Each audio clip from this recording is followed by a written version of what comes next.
الحمد للہ وکفى وسلام علی عباده الذین اصطفى اما بعد اعوذ باللہ من الشیطان الرجیم بسم اللہ الرحمن الرحیم ما كان محمد ابا احد من رجالکم ولکن رسول اللہ وخاتم النبیین صدق اللہ العظیم۔ پوری امت مسلمہ کا یہ ایک مسلم عقیدہ ہے جو کہ قرآن میں اللہ رب العزت نے بیان کیا ہے کہ رسول اکرم صلی اللہ علیہ وسلم یہ اللہ تبارک و تعالیٰ کے آخری نبی اور رسول ہیں، اور آپ کے بعد کوئی نیا نبی اس دنیا کے اندر اب نہیں آئے گا۔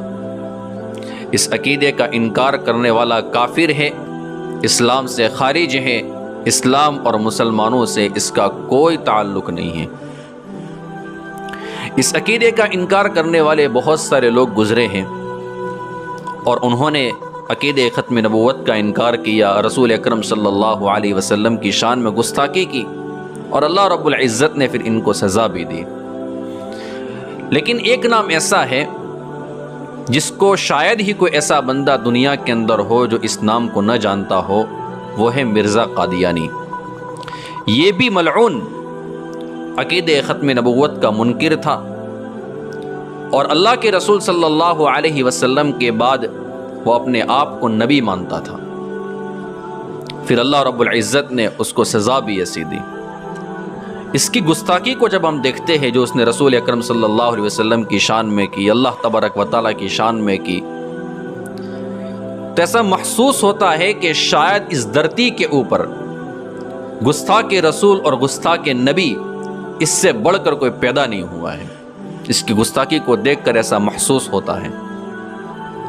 جتنا بڑا ذلت برا وہ کام کرتا ہے، جتنا بڑا وہ گناہ کرتا ہے، پھر اللہ رب العزت اسی کے مطابق اس سے انتقام لیتے ہیں۔ اللہ نے نہ صرف یہ کہ اس کو دنیا میں ذلیل کیا، آخرت میں بھی اس کو سزا ملے گی۔ کچھ لوگوں نے اس کے مرنے کے بعد خواب بھی دیکھے ہیں، اور پھر ان خوابوں کو کتابوں میں جگہ بھی ملی ہیں، اور عجیب عجیب باتیں اس کے بارے میں موجود ہیں۔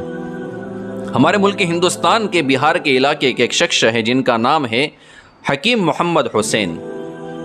وہ فرماتے ہیں کہ میں نے خواب دیکھا کہ مرزا قادیانی کی قبر میں تدفین ہو گئی ہے، اس کو دفن کر لیا گیا ہے، اور لوگ مٹی ڈال کر گھر پر واپس جا رہے ہیں۔ اس کے بعد قبر میں سخت اندھیرا اور خوف ہے۔ اللہ رب العزت کے فرشتے سوال و جواب کے لیے پہنچے ہیں۔ مرزا قادیانی سخت گھبرایا ہوا ہے، وہ کانپ رہا ہے، اور اللہ رب العزت کے فرشتے اس سے سوال کر رہے ہیں، اور وہ جواب میں ادھر ادھر کی باتیں بک رہا ہے۔ قبر میں قریب ہی شیطان کھڑا ہے، وہ مرزا قادیانی کو کہہ رہا ہے، اے مرزا قادیانی، تو میرا بہترین ساتھی تھا، تو نے میرے مشن کے لیے بہت کام کیا ہے، رات دن تو نے محنت کر کے لوگوں کو گمراہ کیا ہے، مجھے تیری موت کا بہت دکھ ہوا ہے، لیکن آج اس مشکل میں تیرے کام نہیں آ سکتا ہوں، یہ عذاب تو تجھے سہنا پڑے گا۔ یہ کہا اور شیطان غائب ہو گیا، اور اس کے ساتھ ہی مرزا قادیانی سخت ترین عذاب میں مبتلا ہو گیا، اور اس کی چیخ و پکار سے قبر میں ایک زلزلہ برپا ہو گیا۔ جناب سراج الدین کر کے ایک شخص ہے، وہ پہلے مرزائی تھے، وہ خود اپنا واقعہ بیان کرتے ہیں کہ میں پہلے مرزائی تھا۔ ایک رات میں نے خواب میں دیکھا کہ قادیان میں مرزا قادیانی کی قبر پر میں کھڑا ہوں۔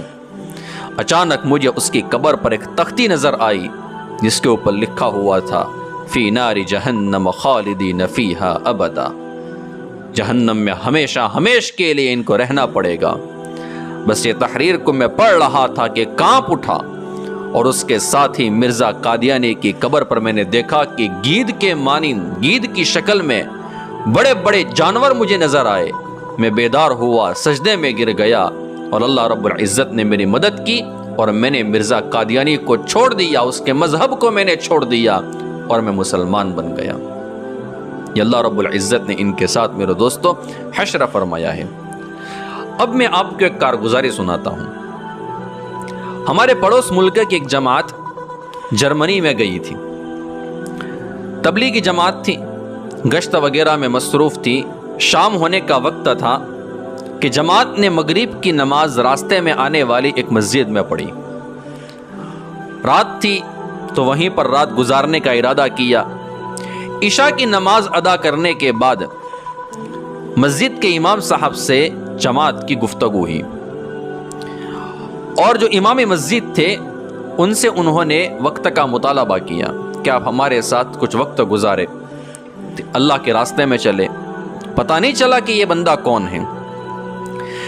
تو مسجد کا جو امام تھا اس نے جماعت کے ساتھ 3 دن چلنے کا وعدہ کیا کہ میں آنے کے لیے تیار ہوا۔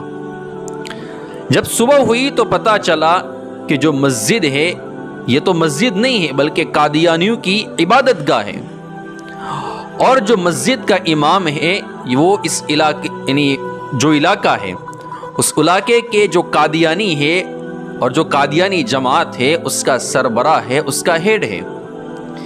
جب مسجد کے امام کو پتہ چلا کہ جماعت کے ساتھیوں کو ہمارے بارے میں اس طریقے سے پتہ چل گیا ہے تو اس نے امیر صاحب سے کہا کہ اگرچہ میں قادیانی ہوں لیکن میں دین کی باتیں سیکھنے کے لیے آپ کے ساتھ چلنے کے لیے تیار ہوں۔ تبلیغی جماعت کے ساتھی تھے، چنانچہ وہ جماعت کے ساتھ 3 دن کے لیے اسی وقت روانہ ہو گیا۔ وہ گھر سے نکلا ہی تھا کہ یہ پہلی رات تھی اور اس کو خواب آیا، اور خواب عجیب ہے۔ خواب میں اس نے دیکھا کہ سرکار دو عالم صلی اللہ علیہ وسلم تشریف فرما ہے، حضرت ابوبکر صدیق رضی اللہ تعالی عنہ، حضرت عمر رضی اللہ تعالی عنہ بھی بیٹھے ہوئے ہیں، اور کچھ فاصلے پر ایک خنزیر زنجیر سے بندھا ہوا ہے۔ رسول اکرم صلی اللہ علیہ وسلم اس قادیانی سے مخاطب ہو کر کہتے ہیں کہ تم اس خنزیر کے پاس جاتے ہو، ہمارے پاس کیوں نہیں آتے ہو؟ جب اس نے یہ خواب دیکھا تو اس خواب نے اس کو ہلا کر رکھ دیا، لیکن اس نے کسی سے اس خواب کا ذکر نہیں کیا۔ اگلی رات کو سو گیا تو پھر اس نے یہی خواب دیکھا، لیکن اس نے خواب کو کسی کے سامنے بیان نہیں کیا۔ تیسری رات ہوئی تو تیسری رات میں اس نے پھر خواب دیکھا، رسول اکرم صلی اللہ علیہ وسلم غصہ اور ناراضگی سے اس کو کہہ رہے ہیں کہ تم خنزیر کے پاس تو جاتے ہو اور ہمارے پاس نہیں آتے ہو۔ رات بھر وہ چین سے سو نہ سکا۔ صبح ہوئی تو وہ سر جھکائے جماعت کے امیر کی خدمت میں حاضر ہوا۔